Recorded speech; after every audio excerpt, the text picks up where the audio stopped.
Sali Berisha kërkon dëshmitar në SPAK Edi Ramën. Avokatët e Kryedemokratit i kanë kërkuar sot gjykatës së posaçme që të thërrasi dëshmitar kryeministrin e vendit në procesin për dosjen Partizani. Sipas avokatit të Berishës, Genc Gjokutaj, Rama është dëshmitar kyç pasi ka marrë vendimin për ndryshimin e destinacionit të pronës, veprim pa cilin sipas mbrojtjes çështja nuk do të ishte në gjykim. Avokatja tjetër, Klodiana Gjyzari, argumenton se SPAK nuk ka identifikuar veprime konkrete penale të Berishës, edhe se aktet e përmendura janë të përgjithshme, jo individuale. Ajo thotë se mungojnë prova për një marrëveshje paraprake apo përfitim përmes dhëndrit Jamarbër Maltezi. Mbrojtja e cilëson ndjekjen penale si të ndikuar politikisht, duke përmendur deklarata të Ramës dhe zyrtarëve të huaj. Berisha akuzohet për favorizim në privatizimin e ish-klubit Partizani, ndërsa të pandehur janë dhëndrit Jamarbër Maltezi dhe disa persona të tjerë, biznesmen pranë tij. Deputeti i Partisë Demokratike Belind Kolliçi u paraqit sot në SPAK, ku për rreth një orë u mor në pyetje nga prokurori Arben Kraja. Në dalje, Kolliçi deklaroi për mediat se ishte pyetur për një çështje periferike. Mirpo sipas burimeve, marrja në pyetje lidhet me hetimin pasuror ndaj kryeministrit Sali Berisha dhe familjarëve të tij. Kolliçi është pyetur për financimin e kuvendit të rithemelimit të mbajtur më 11 dhjetor 2021 në stadiumin Air Albania. Si një nga organizatorët e aktivitetit, ai është marrë në pyetje në cilësinë e personit që ka dieni lidhur me burimet e financimit, pagesat dhe deklarimin e shpenzimeve sipas ligjit. Hetimi pasuror po zhvillohet paralelisht me dosjen Partizani, e cila ndodhet tashmë në gjykim. Gjyqi paraprak për aferën Çezdia dhe dyshimet për lobim të paligjshëm në Shtetet e Bashkuara të Amerikës ndaj kreut të Partisë së Lirisë, ish-presidentit vendit Ilir Meta, është shtyre edhe një herë tjetër. Shkak të herë për shtyrjen u bë mungesa e avokatit të Piro Xhixhos, njërit prej të pandehurve në këtë çështje. Seanca duhet zhvillohej në gjykatën e posaçme, ku pritej të shqyrtojë kërkesa e SPAK-ut për kalimin e dosjes në gjykim ndaj ish-presidentit Meta dhe personave të tjerë të përfshirë në të. Trupa gjykuese vendosi që seanca e radhës të mbahet më datë 22 janar. Hetimet përfshin aferën Çezdia dhe dyshime për lobim të paligjshëm nga ish-LSI në SBA, çështje që prej vitesh mbetet në fokus të drejtësisë shqiptare. Grupi parlamentar i Partisë Demokratike ka depozituar në SPAK një kallëzim penal për shpërdorim detyre ndaj kryeparlamentarit Niko Peleshi. Partia Demokratike pretendon se ai ka bllokuar mbledhjen e Këshillit të Mandateve për të shqyrtuar kërkesën e SPAK-ut për heqjen e mandatit të Belinda Ballukut. Paralelisht, Partia Demokratike i është drejtuar gjykatës kushtetuese për zgjedhjen e avokatit të popullit, duke kërkuar shfuqizimin e votimit dhe pezullimin e ushtrimit të detyrës nga Endrit Shabani deri në vendimin përfundimtar. Sipas opozitës, zgjedhja e tij është bërë në shkelje të kushtetutës dhe rregullore së kuvendit. Pavarësisht kundërshtimeve, Endrit Shabani u zgjodh avokati i popullit më 11 dhjetor të vitit kaluar me 85 vota pro dhe u betua më 18 dhjetor në një seancë të tensionuar të bojkotuar nga opozita. Nga parku eolik i Tropojës, kryeministri Edi Rama deklaroi sot se Shqipëria po hyn në një fazë të re të prodhimit të energjisë. Ai thotë se për vite me radhë vendi ka qenë i varur pothuajse tërësisht nga hidrocentralet, por kjo situatë po ndryshon. Kreu i qeverisë u shpreh se brenda 12 muajve, duke përjashtuar periudhat e dimrit intensiv, parku i madh i energjisë së erës në Tropoj pritet të hyjë në rrjetin e prodhuesve të energjisë rinovueshme. Sipas tij, investimi do të sjellë jo vetëm rritje të prodhimit, por edhe dije të reja e standarde më të avancuara pune në një sektor strategjik. Ministri thekson se ky projekt është pjesë e objektivit për ta bërë Shqipërinë një vend sovran në prodhimin e energjisë, duke i dhënë fund varësisë nga rreshtet dhe importet e shtrenjta të energjisë.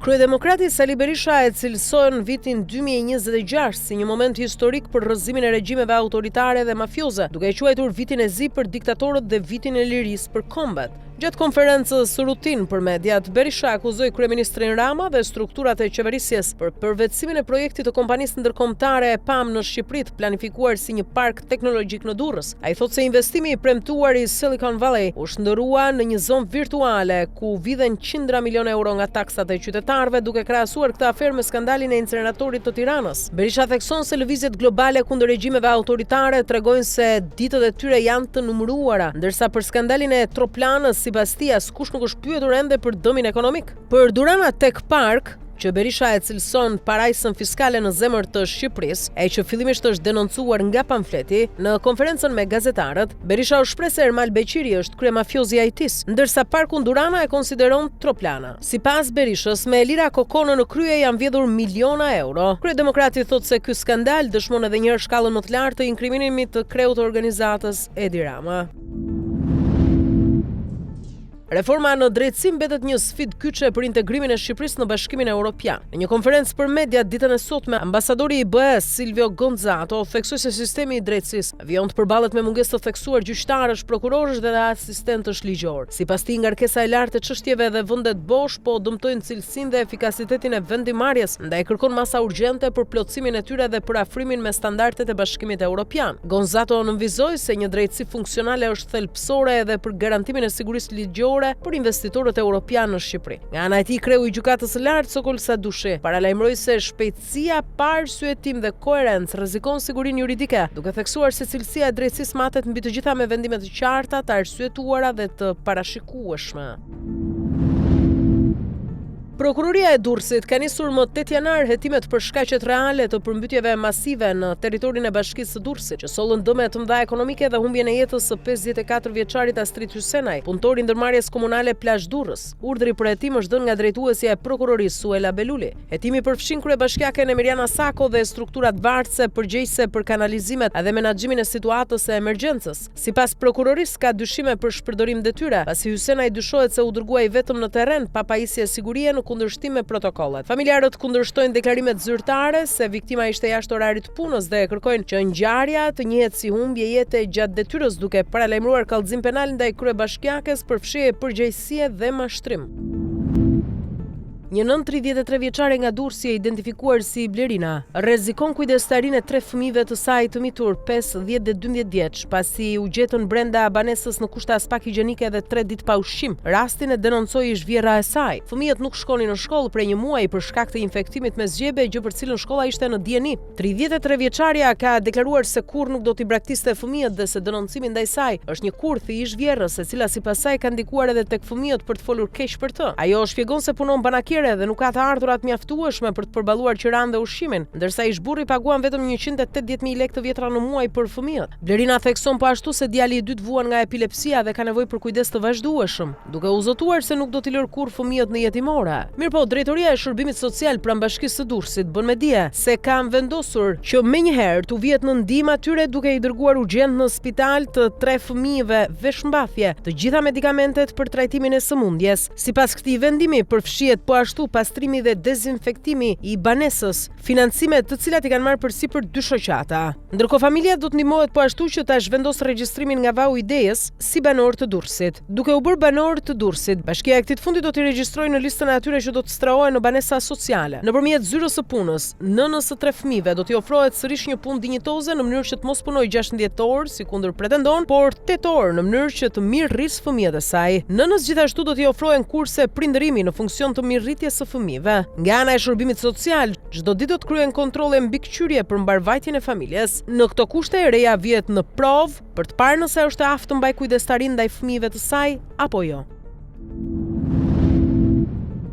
Erigen Toska dhe Ramazan Raja dëshmuan sot në gjykatën e posaçme në procesin ndaj Pleren Dervishajt dhe Julian Meçes, të akuzuar për atentatin ndaj ish-prokurorit Ndoja, aktualisht deputeti i Partisë Demokratike, ku mbeti i vrarë shoferi i tij Andi Maloku. Toska tregoi një episod të vitit 2019, kur ishte vjedhur makina dhe përshkroi procedurat e mëparshme me policin, ndërsa Dervisha e pyeti pse dëshmitari nuk ishte thirrur në gjyqet e tjera për të njëjtën ngjarje. Ramazan Raja deklaron se nuk ka njohje të drejtë për drejtë me viktimat dhe nuk ka pjesë në planifikimin e atentatit, duke sqaruar se gjatë periudhës së ngjarjes ishte jashtë vendit. Ai mohon detyrime monetare ndaj të pandehurve dhe komunikimin me personat e përfshirë. Seanca u shtyp pasi Pleren Dervishaj duhet të zgjedhë një avokat të ri, pasi ai aktual dorëhoqi mbrojtjen për shkak të paragjykimeve në proces. Bashkim Axhia dhe Endrit Sinani refuzuan të japin dëshmi, ndërsa Julian Meçe deklaroi se nuk mund të përgjigjej për shkak të mungesës së bashkëpunimit nga të tjerë.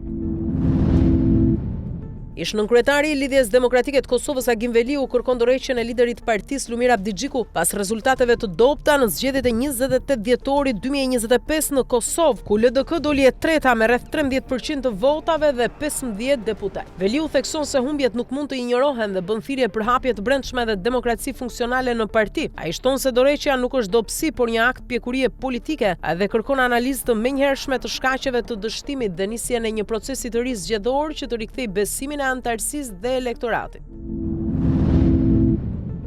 Protestat në Iran që kanë hyrë në javën e tretë kanë shkaktuar mijëra viktima e mijëra arrestime. Interneti mbetet i ndërprer prej ditësh duke vështirësuar verifikimin e ngjarjeve në terren. Presidenti amerikan Donald Trump thotë se SBA-t mund të takohen me zyrtar iranian dhe po ushtrojnë presion mbi Teheranin për fshirë kërcënimin me veprime ushtarake në rast dhune ndaj protestuesve. Ndërkohë Irani thotë se kanalet e komunikimit me SBA-t mbeten të hapura përmes ndërmjetësimit të Zvicrës, por kritikon mesazhet kontradiktore nga Washingtoni. Protestat të nxitura nga vështirësitë ekonomike dhe pakënaqësia ndaj sundimit klerikal nuk kanë udhëheqje qendrore dhe opozita është e fragmentuar. Udhëheqësit klerikal dhe forcat e sigurisë nuk tregojnë shenja për çarje, ndërsa kryetari i parlamentit Muhamet Bakar Kalibaf paralajmëron SBA-t dhe Izraelin për pasojat mundshme në rast ndërhyrje. Zëdhënësi i Ministrisë së Jashtme Abbas Araki deklaron se situata është nën kontroll të plot dhe se Irani është i gatshëm për dialog, por gjithashtu përballë çdo kërcënimi ushtarak. Ai shton se protestat kanë shkaktuar dëme materiale, por nuk do të tolerohen ndërhyrje të huaja në çështjet e brendshme.